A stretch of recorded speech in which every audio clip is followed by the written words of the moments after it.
Hej kære vægt. Velkommen til Tarotstuen med mig, Anja. Jeg håber, at du har fundet dig en god kop kaffe eller te, eller hvad du nu er til, fordi at nu skal vi i gang med oktober måned. Vægt, tillykke med fødselsdagen. Nu eller senere hen. Håber du får en fantastisk dag. Husk, det er en generel læsning. Så tag det, du kan bruge. Smid resten ud til højre eller venstre. Gå også gerne ind og kigge de andre soltegn, din ascendant, måne eller Venus-tegn, for der kan også ligge nogle budskaber til dig der. Og det er meget godt til lige at kunne give et større billede og en bedre helhed. Lad være med at tage noget, der ikke er dit, så mærk efter i din intuition og dit hjerte. Jeg tænker, det bare var det. Ikke? Skal vi ikke bare komme i gang? Og tak til jer, de nye, der også er kommet til. Det er virkelig dejligt at se, at kanalen den vokser. Jeg tager lige en tår kaffe. Jeg bliver nok lidt udfordret næste måned, fordi jeg skal opereres. Så november måned ved jeg ikke lige helt, om jeg når. Men jeg vil gøre mit ypperste til at kunne nå det. Så jeg håber, I har tålmodighed med mig. Godt. Først så lægger jeg et emnekort til dig, som vil være meget godt at have fokus på her i oktober måned. Hvor jeg lægger lidt orakelkort til. Og så lægger vi tarotkortene. Det keltiske kort hedder det. Der kom lige bring it on, for at bare vide. Bring it on. Okay.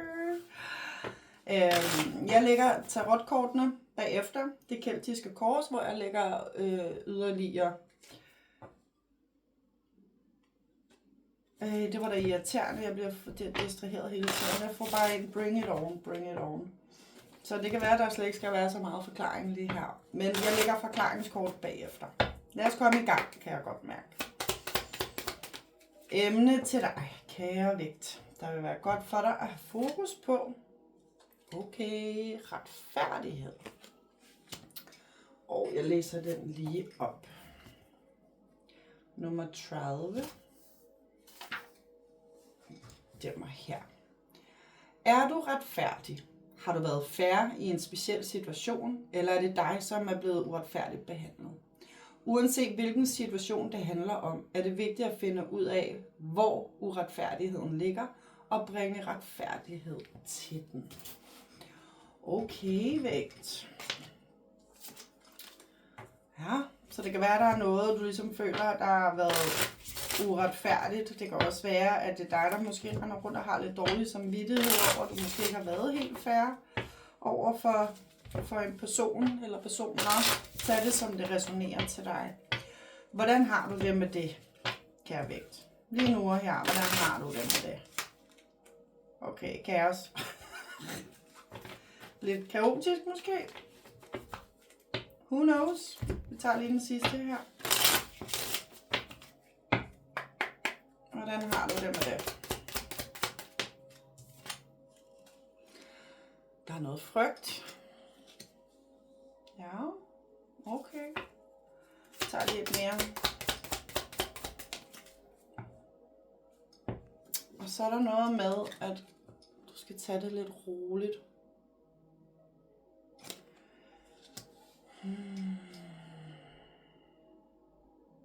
Ja, fordi så får du overwhelmed her på bundkortet. Det er som om, at du er sådan overvældet.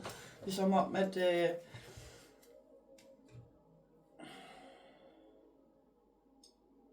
jeg føler sådan virkelig for nogen, så vil man bare gerne have det fikset nu og her. Det skal bare fikses nu. Nu. Den her frygt, denne her ubalance, denne her retfærdighed skal fikses nu.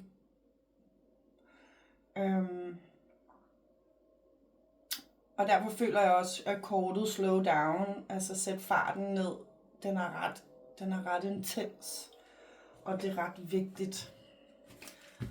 Lad os se. Frygt, hvad handler det om? Frygt, hvad handler det om?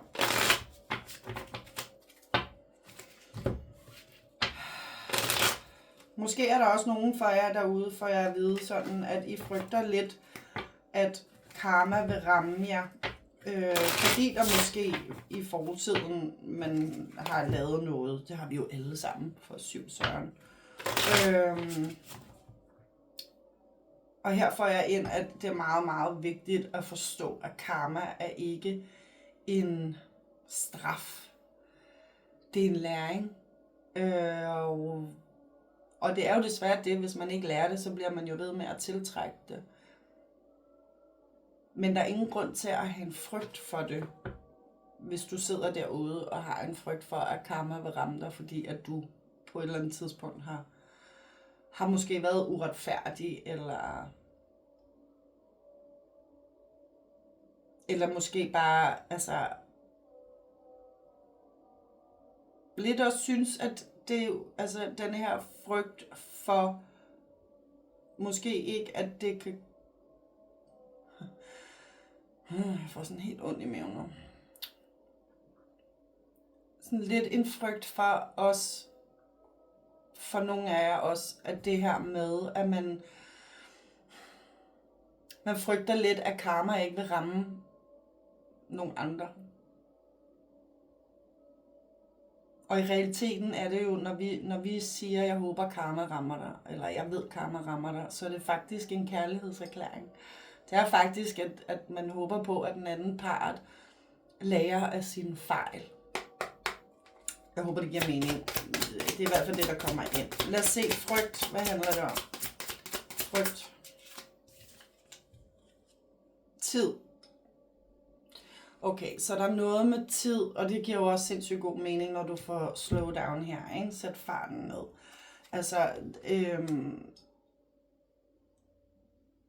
Der er ligesom noget, der kommer til at tage sin tid, og du bliver bedt sådan lidt om at være lidt tålmodig omkring det her, hvad end det handler om dig eller en anden part. Slow down. Ja, der er i hvert fald noget med knust hjerte, ikke? Det her med, at man er lidt...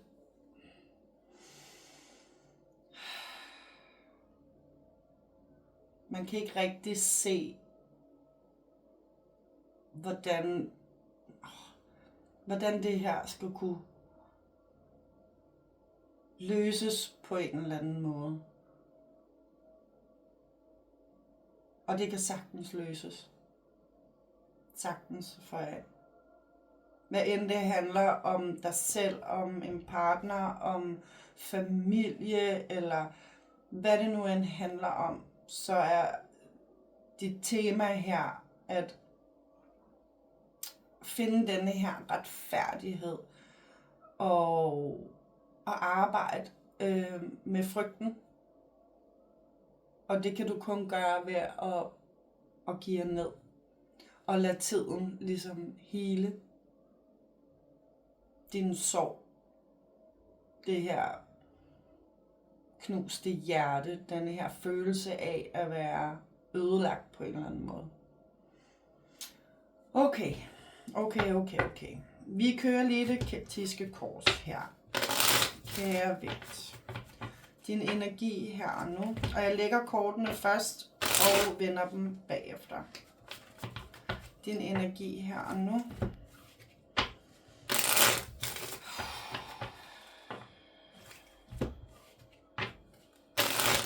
Der er noget med hjertechakraet, får jeg lige ind. Og rosenkvarts, det ved jeg ikke lige. Det vil måske være meget godt for dig at have på dig i øjeblikket.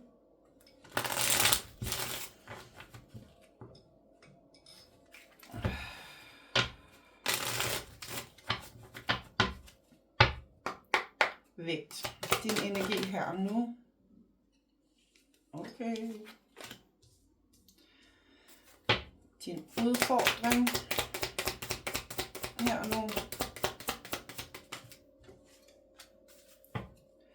Din fortidsenergi.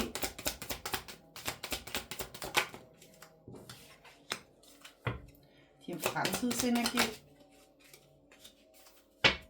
din intention for oktober måned. Og indflydelsesenergi. Okay. Godt råd. Og mulige resultat.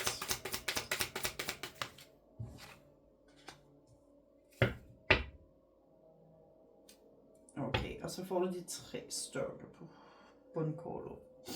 Okay, din energi her og nu, kære vægt.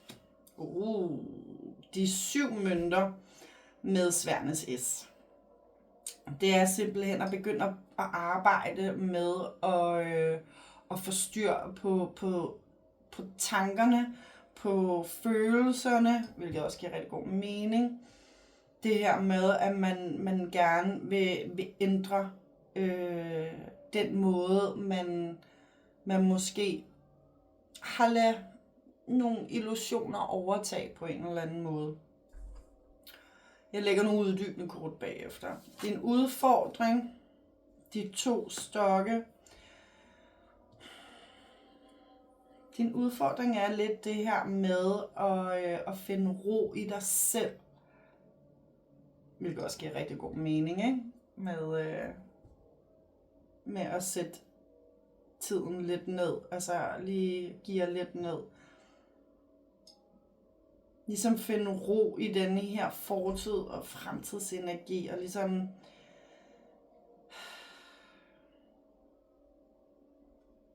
din passion også får jeg også ind. Ligesom at finde ud af, hvad er det, jeg skal.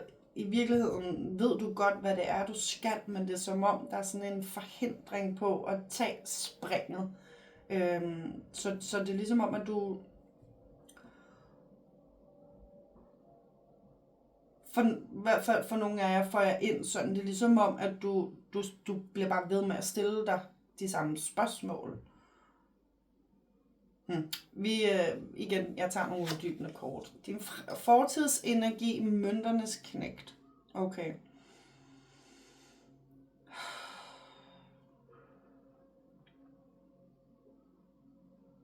Det er denne her energi, der ligesom kommer med ind i oktober måned, som du faktisk også arbejder med her. Prøv ligesom at gøre tingene rigtigt. Have fokus på én ting ad gangen. For jeg føler sådan virkelig, at der er blevet arbejdet med det her i fortiden. Din fremtidsenergi, de 10 sværd. Det er jo, at vi er ved vejs ende nu. Vi er ved at finde ud af nu, det her det er ikke til gavn for mig, det her er nødt til at ligge. Ikke lade tankerne styre ens følelser, ens vrede, ens frygt, men man ligesom balancerer, og man har ligesom også fået lært rigtig meget. Og der findes ikke 11 sværd, der er kun de 10 sværd. Så du kommer ligesom til klarhed, får jeg ind. Der kommer en læring omkring dine tankemønstre.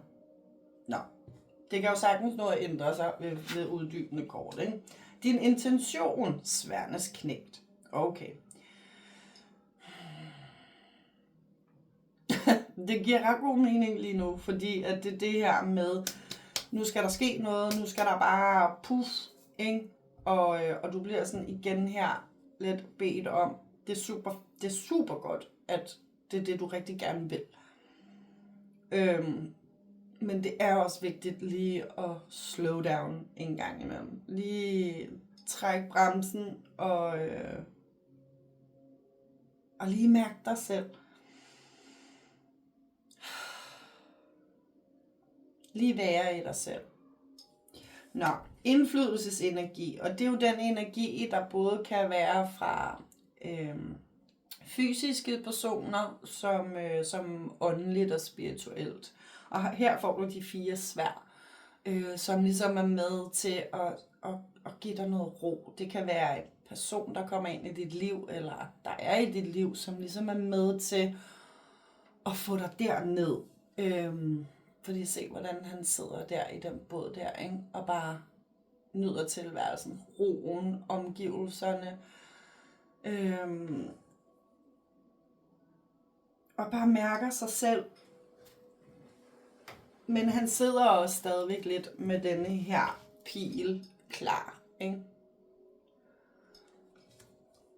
Nå, dit gode råd til oktober.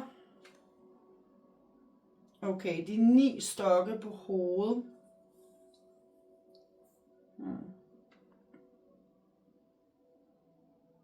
For nogle af jer føler jeg sådan virkelig, at pas på med ikke at isolere jer. Pas på med ikke at lade det, der nu engang har været sket for jer at vide, gøre, at I isolerer jer og ikke ser andre mennesker eller kommer ud. Og de mulige resultater, de 9 mønter, ja, det her med at finde glæde og tilfredshed i sig selv, og man opløfter lidt sig selv. Mønterne er det her med ressourcer og talenter, og det kan også være sundhed, at du begynder at blive lidt sødere ved dig selv. Ja, jeg håber, det giver mening. Vi kører lige forklaringsenergier her. Nu vil vi gerne have lidt forklaring på det her. Sidste. Tak.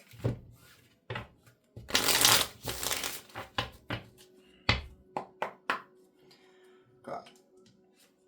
Vi tager de 7 mønter med sværdenes S. Wow, så får du lige stjernen.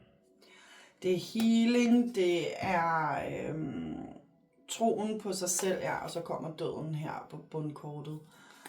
Som er igen det her med, det er en ny begyndelse. Der er noget, der ligesom skal afslutte, før noget nyt kan starte.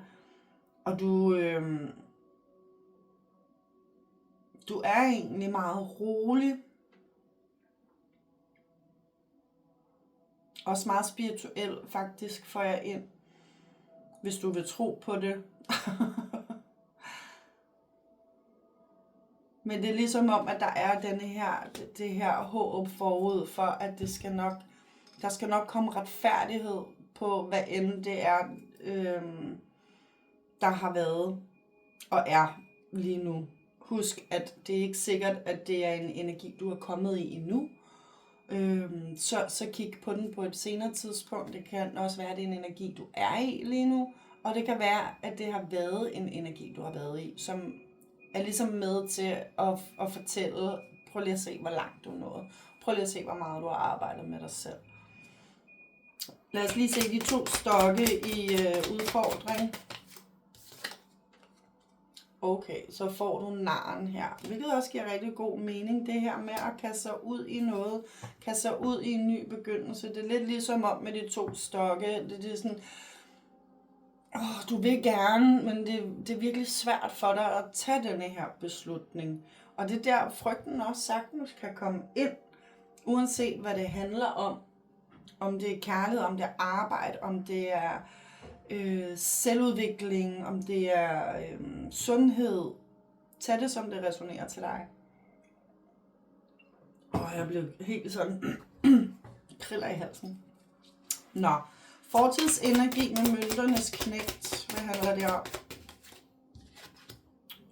Styrkekortet. Ja, så du har virkelig arbejdet med dig selv. Der er ligesom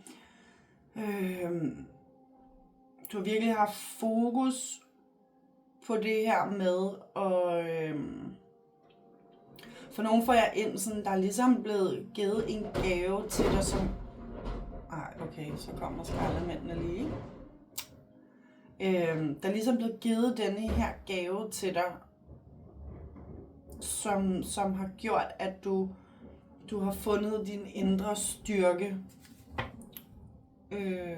Og så får du de 3 stokke her, som du også har på bundkortet herover.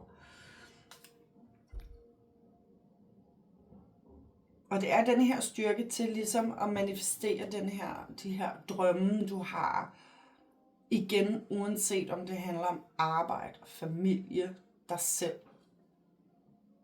Men det er en energi, der kommer med ind til dig i oktober måned, som du vil arbejde med.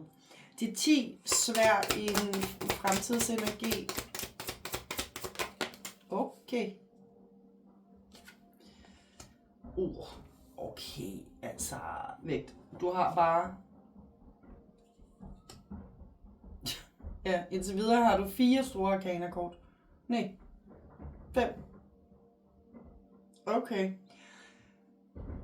Med de 10 sværd i din fremtidsenergi har du fået mådehold, som er balance, og magikeren, som er det her med, at du finder balance og ligesom viljen til at komme ud af de 2 stokke her. Du har alt, hvad du skal bruge til at manifestere det, du gerne vil, og så længe du er på vej ud af de der 10 sværd, som er frygt, det er tankemøller, det er illusioner, det er ting, man nogle gange lidt bilder sig selv ind, hvilket jo er meget normalt, fordi vi har jo en tendens til at leve på den måde, som man er blevet opvokset med, eller troen på den måde, man er blevet opvokset. Og når vi så bliver voksne, så begynder man ligesom at kunne se en sammenhæng i, hey, det er slet ikke mig, altså, og det er ikke min skyld meget. Her får jeg også ind for nogle af jer med nogle barndomstraumer, der skal heales, og der skal ses på, og der skal være retfærdighed omkring. En lækker læsning, vægt.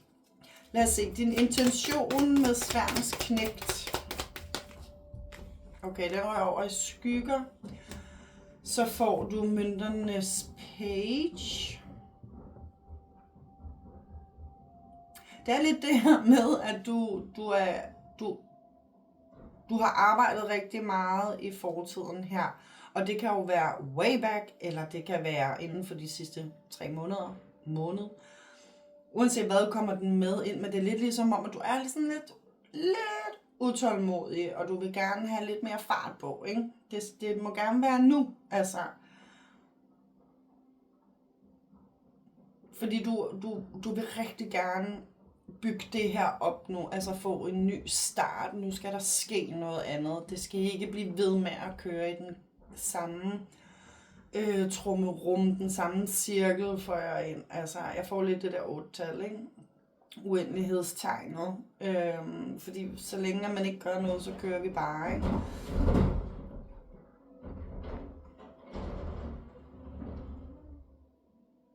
Men det er virkelig din intention at arbejde hårdt for det her, for at tingene skal komme til at se anderledes ud. Okay. De 4 sværd i indflydelsesenergi.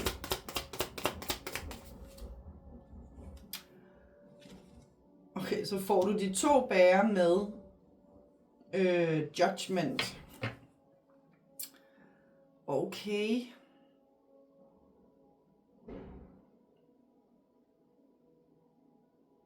Men, wow. Det er jo igen det her med, der er noget nyt, der starter, der er noget nyt, der er på vej, der...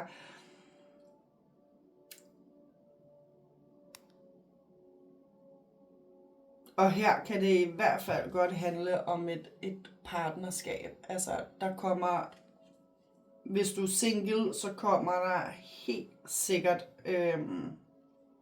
en ny partner ind til dig.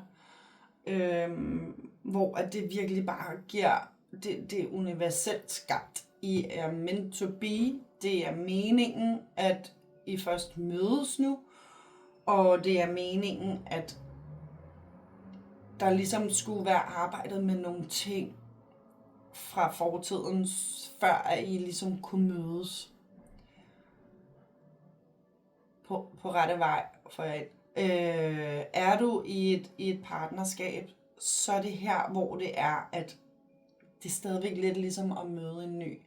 Fordi jeres connection for en bliver helt anderledes. Jeres sammenhold, jeres kærlighed, jeres spirituelle rejse bliver helt anderledes end det, du kunne drømme om. Og der kommer ligesom også noget tilgivelse her. For hvad end det her med retfærdighed handler om, så kommer der tilgivelse ind her.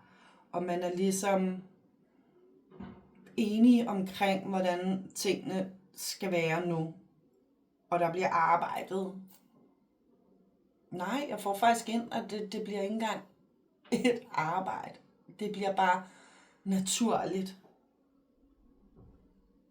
Fordi der er ro omkring det. Okay, videre. De 9 stokke på hovedet. Hvad handler det om i gode råd? Døden. Med de 7 sværd på bundkortet her. Okay. Så det er igen det her med, at der er ligesom noget, der skal slutte, før at det kan starte. Og igen her føler jeg, at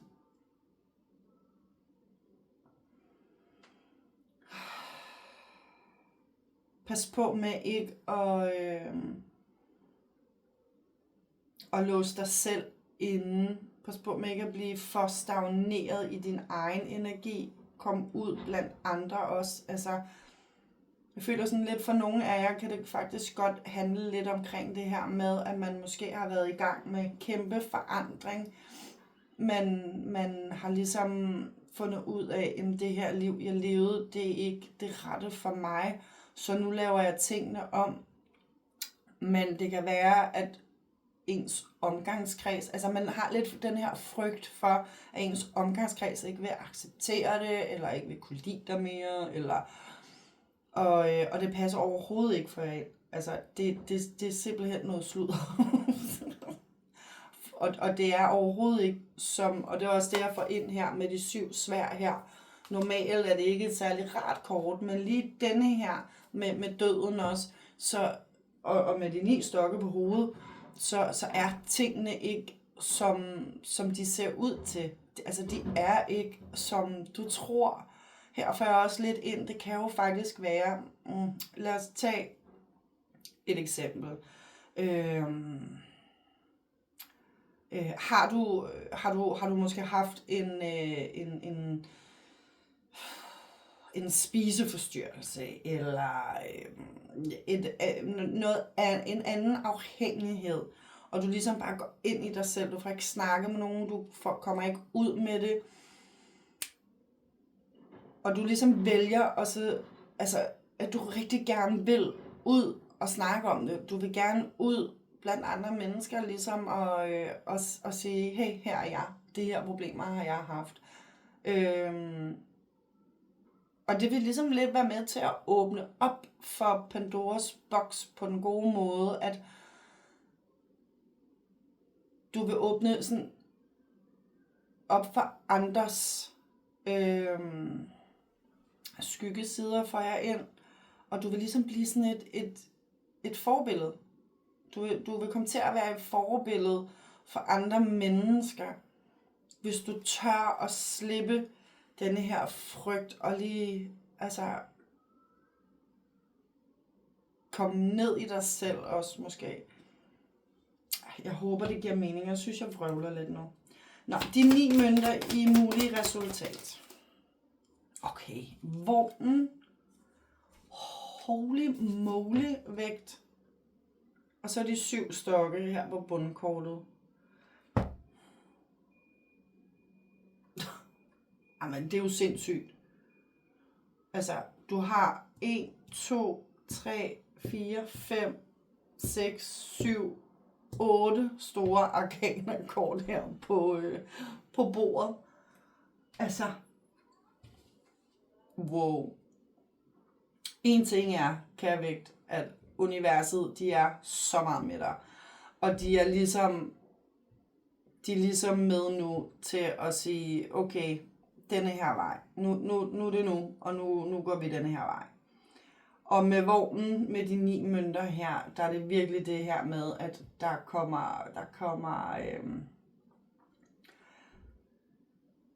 kommer ligesom kontrol på situationen. Der kommer kontrol på dig, på din sundhed, på dit arbejde, hvis der er noget arbejde, der halter. Du finder dig selv igen, og du kommer til at føle dig sindssygt godt tilpas. Og du vil ligesom finde ud af, at det har været hele kampen værd. Vægt. Det er godt nok vildt det her. Jeg skal lige se, hvor langt vi er nået. Tiden gik. Okay, videre. Okay, skygge kan jeg væk. Hvilken skygge vil være godt for dig at have fokus på i oktober måned? Hvilken skygge vil være godt for dig at have fokus på i oktober måned? Den var der. Okay, mistillid. Distrust.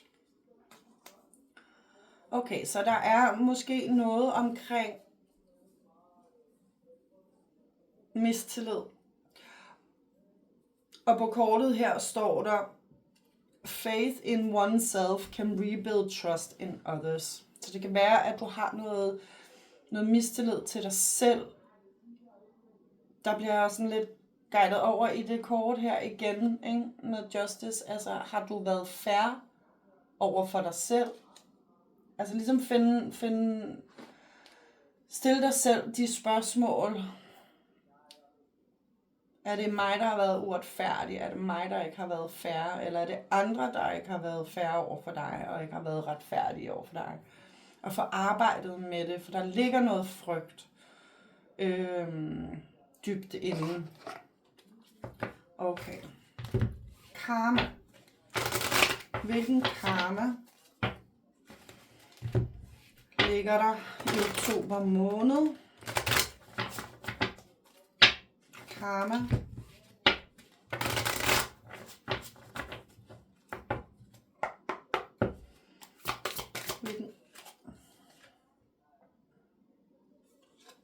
Ja, så får du soften the armor. Løsne lidt din rustning. Fordi det, der engang beskyttede dig, er måske det, der holder dig tilbage nu. Hvilket også giver ret god mening i dine udfordringer med de 2 stokke og naren. Så lad dit hjerte få lov til at komme lidt frit nu. Du behøver ikke beskytte dig selv så meget længere. Prøv at give lidt slip. Skal vi tage et mere? Ja. Bryd fri fra dine følelsesmæssige blokeringer, tror jeg det er. Break free from emotional dependency. Og altså for andre. Her får jeg ind lige præcis det her med, at du er så smuk en sjæl, så det er ikke meningen, det er andre, der skal opløfte dig. Det er meningen, at du skal finde det inde hos dig selv, og at du virkelig stoler på dig selv, tror på dig selv, og kommer fri af alt det her, som der måske sidder igen for jer barndomstraumer ind. Sæt dig selv fri for alt det, fordi du har ikke fortjent at rende rundt og have det sådan her med noget, som andre har pålagt dig ind og finde. Det er jo ikke din skyld. Hvis det handler om en barndomstrauma, er det aldrig dit skyld. Det kan aldrig nogensinde være din skyld. Så stol på, at retfærdigheden kommer, og stol på, at du er så smuk, og så skøn og dejlig for jer ind, og der er ingen grund til, at du ikke har tillid til hverken dig selv eller til andre. Lad os se budskab til vægten, oktober.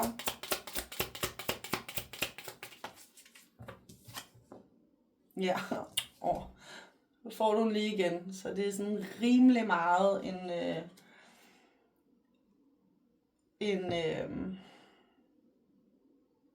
giv slip på frygten. Nu har du den 2 gange. Og så får du practice self-love her på bundkortet, ikke? Giv slip på frygten. For at elske dig selv også, for jeg ind. Okay, vægt. Vi tager lige nogle englekort her som afslutning.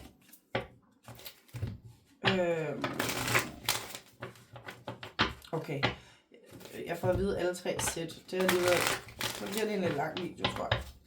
Lad os se, hvad de siger. Bare et enkelt tang. Den var der. Okay.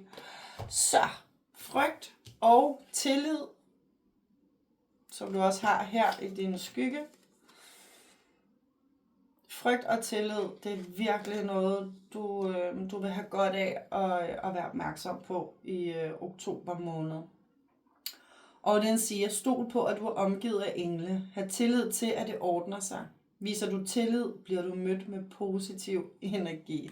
Og ja, jeg må da nok lige sige, at du er virkelig omringet af kærlighed fra oven også.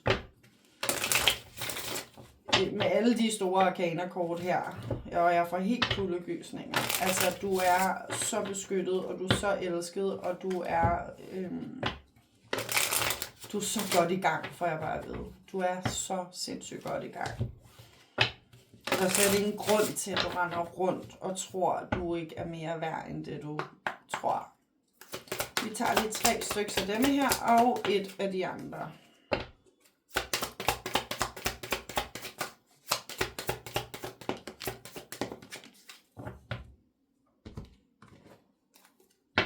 Og så et enkelt af dem her, tak. Som sidste budskab til vores kære, skønne vægt, som har fødselsdag i denne måned.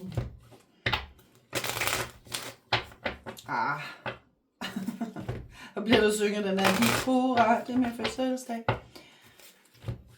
Det kan være, at du skal spille den på din fødselsdag. For dig selv, som en kærlighedsgestus. Enkelt kort til vægten. Tak. Okay, det første kort du fik, det var ensomhed. Englene lytter og passer på dig. Ræk ud efter dem, når du føler dig ensom eller alene. Der er en engel ved din side, og du kan føle dig tryg.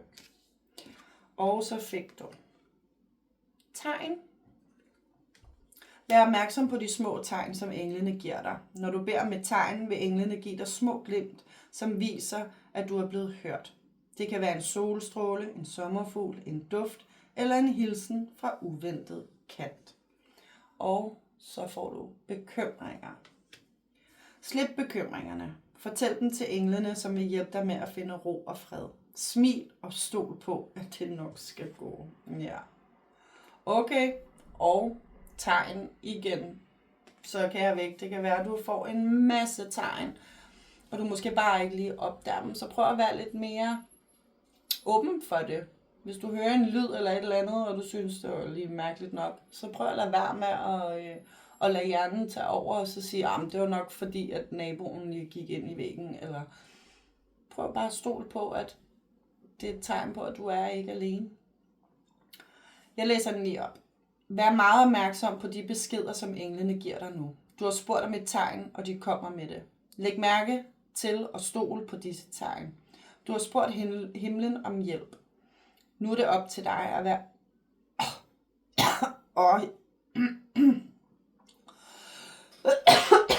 Der bliver lige